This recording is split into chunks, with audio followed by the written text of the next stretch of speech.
Right, I'm using the matrix that we had from class to show you how to find the inverse of a matrix. So it does have decimals in it, but that's not a big deal.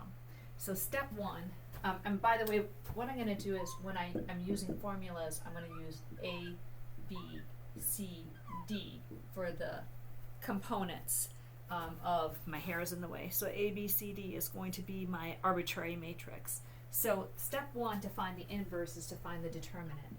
Step one, find determinant of A. If you're a formula person, the determinant is just letters. If you are more like me and you need words, it's you multiply these two and subtract the product of these two. So I learned things in words.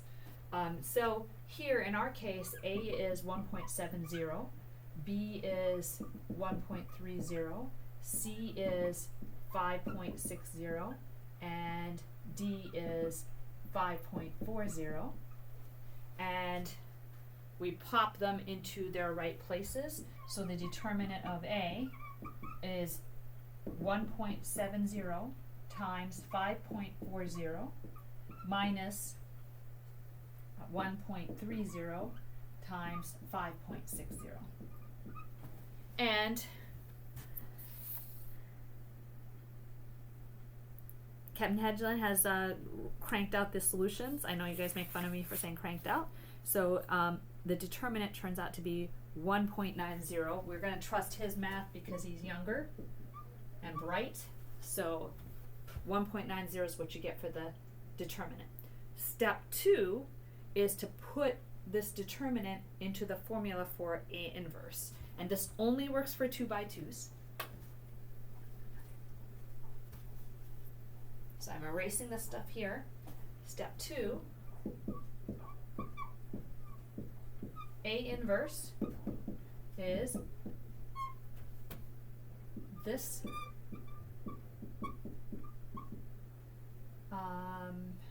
So I actually think of this in terms of words.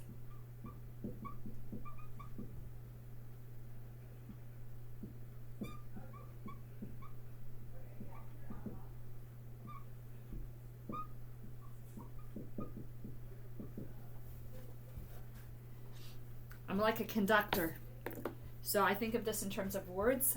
The inverse is this formula, and I actually had to translate it from my words into formula form, but swap these two, put negative signs on these two.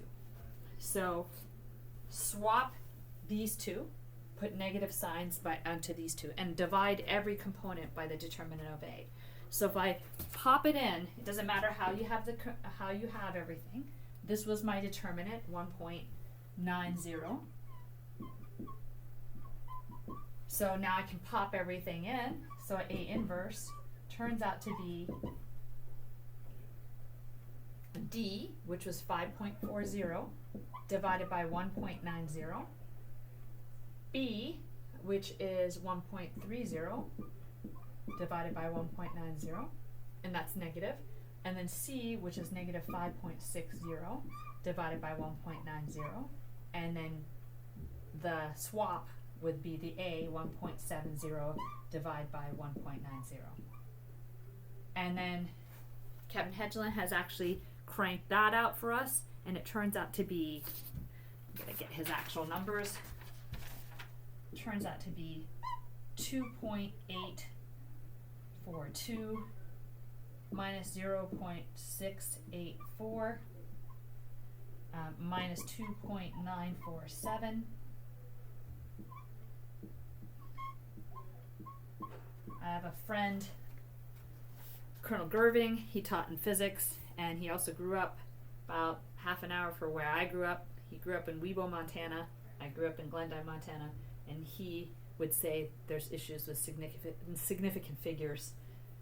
That's a physics problem, so you worry about that later. But this is your inverse now. Put everything into the formula, and this is what you get.